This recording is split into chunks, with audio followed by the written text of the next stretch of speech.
കേരളം വളരെ മോശപ്പെട്ട ഒരു അവസ്ഥയിലൂടെയാണ് ഇപ്പോൾ കടന്നു പോകുന്നത്. ഇവിടെ ഒരു ഭരണം എന്നത് ഉണ്ടോ എന്ന കാര്യം തന്നെ സംശയമാണ്. കാരണം സ്വന്തക്കാർക്ക് വേണ്ടി ഏത് അറ്റം വരെയും പോകുന്നതിനും മറ്റുള്ളവരെ അടിച്ചൊതുക്കുന്നതിനും യാതൊരു മടിയുമില്ലാത്ത ഒരു ഗവൺമെൻറ്. ഇവിടെ ദിവസേന കൊലപാതകങ്ങൾ, റാഗിങ്ങുകൾ, ബലാത്സംഗങ്ങൾ എന്ന കാര്യങ്ങൾ ദിവസേന എന്നോണമാണ് നാം പത്രത്തിൽ വായിക്കുന്നത്. പത്രപ്രവർത്തകർക്കാണെങ്കിൽ ഒരു ന്യൂസ് കിട്ടുന്നതിൻ്റെ അല്ലെങ്കിൽ പത്രപ്രവർത്തകർക്ക് അല്ലെങ്കിൽ ചാനൽ പ്രവർത്തകർക്ക് ഒരു ന്യൂസ് കിട്ടുന്നതിൻ്റെ അവരുടെ റേറ്റിംഗ് കൂട്ടുന്നതിന് എങ്ങനെയാണ് എന്ന ചിന്ത മാത്രമാണ്. സാധാരണഗതിയിൽ ഒരു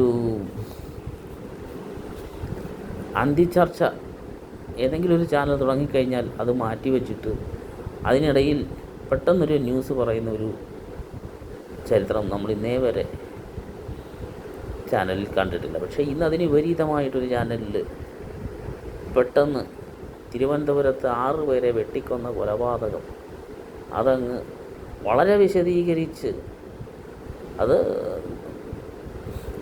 ന്യൂസ് പറയണ്ട എന്നുള്ളതല്ല, പക്ഷേ അതിന് അമിത പ്രാധാന്യം കൊടുത്തുകൊണ്ട് അത് അവർക്ക് എങ്ങനെ അവരുടെ വ്യൂവേഴ്സിനെ വർദ്ധിപ്പിക്കാം. ഇത് ഈ നെഗറ്റീവ് എനർജിയാണ് ജനങ്ങളിലേക്ക് ഇറങ്ങി ചെല്ലുന്നതെന്ന് ആലോചിച്ചോണം. ഇങ്ങനെ ഒരുത്തൻ അത് ചെയ്തത് തെറ്റാണ്, അവനെതിരെ ശക്തമായിട്ടുള്ള നടപടികൾ സ്വീകരിക്കണം, അതൊക്കെ ആവശ്യം തന്നെയാണ്. പക്ഷേ ഇത് അറുതി വരുത്താനുള്ള എന്തെങ്കിലും ഒരു കാര്യങ്ങൾ, എന്തെങ്കിലും ഒരു ബോധവൽക്കരണ പ്രക്രിയകൾ ഈ ചാനലുകൾ നടത്തുന്നുണ്ടോ, അല്ലെങ്കിൽ ഈ പത്രങ്ങൾ നടത്തുന്നുണ്ടോ? മാധ്യമപ്രവർത്തകർക്ക് അതിനുള്ള ഒരു ബാധ്യതയില്ലേ? ജനങ്ങളോട് യാതൊരു ബാധ്യതയുമില്ലാതെ വെറുതെ അവരുടെ ടാൻഡൻ റേറ്റിംഗ് അല്ലെങ്കിൽ ABC സർക്കുലേഷൻ വർദ്ധിപ്പിക്കുന്നതിന് വേണ്ടി മാത്രമാണോ അവർ ഈ പെടാപ്പാട് വിടേണ്ടത്? സമൂഹത്തോടുള്ള ആത്മാർത്ഥത അല്ലെങ്കിൽ ഒരു കമ്മിറ്റ്മെൻറ്റ് അവർക്ക് വേണ്ടേ? പ്രതിപക്ഷത്തിനാണെങ്കിൽ അവർക്ക് അടുത്ത മുഖ്യമന്ത്രി ആര് എന്നതിനെക്കുറിച്ച് ഇപ്പോഴേ തർക്കം തുടങ്ങിക്കഴിഞ്ഞിരിക്കുകയാണ്. ഇലക്ഷൻ വന്നിട്ടില്ല, ഇലക്ഷൻ ഇനി 1 വർഷം കൂടി കിടക്കുന്നു. അതിൽ ആരൊക്കെ ജയിക്കും, ആരൊക്കെ തോക്കും എന്നതിനെക്കുറിച്ച് ഇപ്പോഴേ ഒരു ധാരണയില്ല. ഈ പറയുന്ന കക്ഷികളുടെ നേതാക്കൾക്ക് തങ്ങൾ എവിടെ നിന്നാൽ ജയിക്കുമെന്ന് പോലും, എത്ര വോട്ട് കിട്ടുമെന്ന് പറയാനുള്ള ഒരു കഴിവ് പോലും ഇല്ലാത്ത കുറേ നേതാക്കന്മാരാണ് ഇവിടെ ഉള്ളത്. തക്കം കിട്ടിയാൽ അപ്പുറത്തേക്ക് ചാടാൻ നോക്കിയിരിക്കുന്നവർ, എന്തെങ്കിലും ഒരു സീറ്റ് കിട്ടുമെങ്കിൽ, തനിക്ക് എന്തെങ്കിലും ഒരു ലാഭം കിട്ടുമെങ്കിൽ അപ്പുറത്തേക്ക് ചാടാൻ നിൽക്കുന്നവർ, അവർക്കും ജനങ്ങളെക്കുറിച്ച് യാതൊരു താല്പര്യമില്ല. ജനങ്ങളുടെ വിഷയങ്ങളിൽ ഇടപെടുന്നതിലും അവർക്കൊരു താല്പര്യമില്ല. അവരുടെ പാർട്ടി പ്രവർത്തകർക്ക് പോലും എന്തെങ്കിലും പ്രശ്നങ്ങളുണ്ടായാൽ അതിൽ അവർ ഇടപെടാറുമില്ല, അവർക്ക് ഇടപെടേണ്ട കാര്യവുമില്ല എന്നൊരു ചിന്താഗതിയാണ് ഇവിടുത്തെ കോൺഗ്രസിൻ്റെ ഉൾപ്പെടെയുള്ള നേതാക്കന്മാർക്കുള്ളത്. മറ്റേ ഭരണപക്ഷത്താണെങ്കിലോ സ്വന്തക്കാരെയും ഇഷ്ടക്കാർക്കും വാരിക്കോരി കൊടുക്കുന്നതിനും, എന്നാൽ ആശാവർക്കർമാരെ പോലെ അല്ലെങ്കിൽ മറ്റ്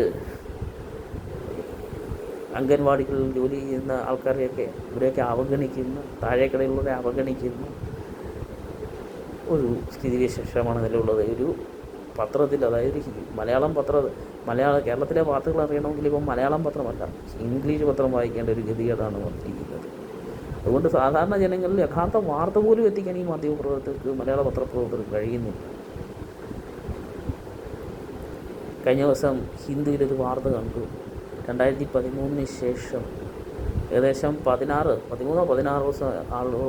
ആദിവാസി പെൺകുട്ടികളാണ് ആത്മഹത്യ ചെയ്തിരിക്കുന്നത് അട്ടപ്പാടിയിൽ.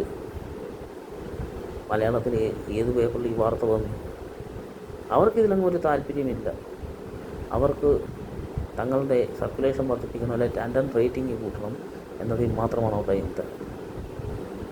അതായത് ഇപ്പോൾ നമ്മളുടെ നാട്ടിലെ ഈ രംഗത്ത് പ്രവർത്തിക്കുന്ന മാധ്യമപ്രവർത്തകർക്കായാലും പ്രതിപക്ഷത്തുള്ളവർക്കായാലും ഭരണപക്ഷത്തുള്ളവർക്ക്, അതായത് ഏത് രാഷ്ട്രീയ പ്രവൃത്തിയുള്ളവർക്കായാലും സ്വന്തം കീശ വീർപ്പിക്കണം, സ്വന്തം കാര്യക്കാരനെന്തി കവിഞ്ഞ് യാതൊരു പക്വതയില്ലാത്തൊരു നിലപാടാണ് അവരെല്ലാം സ്വീകരിക്കുന്നത്. സത്യം പറയുകയാണെങ്കിൽ ഒരു ജനാധിപത്യത്തിന് വളരാൻ പറ്റിയ ഒരു സാഹചര്യമല്ല ഇന്ന് കേരളത്തിൽ നിലവിലുള്ളത് എന്ന് വളരെ ഖേദപൂർവ്വം പറയേണ്ടിയിരിക്കുന്നു. ഈ സാഹചര്യത്തിൽ എനിക്കൊരു നിർദ്ദേശം വയ്ക്കാനുള്ളത്, കേന്ദ്ര ഗവൺമെൻറ് എത്രയും പെട്ടെന്ന് ഈ വിഷയത്തിൽ ഇടപെടണം. പ്രസിഡൻ്റ് എത്രയും പെട്ടെന്ന് ഈ വിഷയത്തിൽ ഇടപെടണം.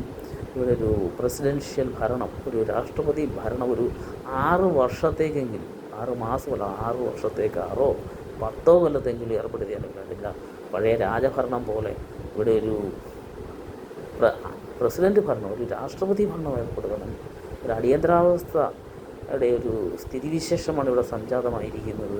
അതുകൊണ്ട് ഇവിടെ രാഷ്ട്രപതി ഇടപെട്ട് ഇവിടെ രാഷ്ട്രപതി ഭരണം നടത്തണം. ഉടനെ ഒരു ഇലക്ഷൻ്റെ ആവശ്യം ഇവിടെ ഇല്ല. ഇവിടെ ഒരു ഇലക്ഷൻ വരുന്നത് കൊണ്ട് ഇവിടുത്തെ ജനങ്ങൾക്ക് യാതൊരു ഗുണവുമില്ല, അവർക്ക് യാതൊരു താല്പര്യവുമില്ല.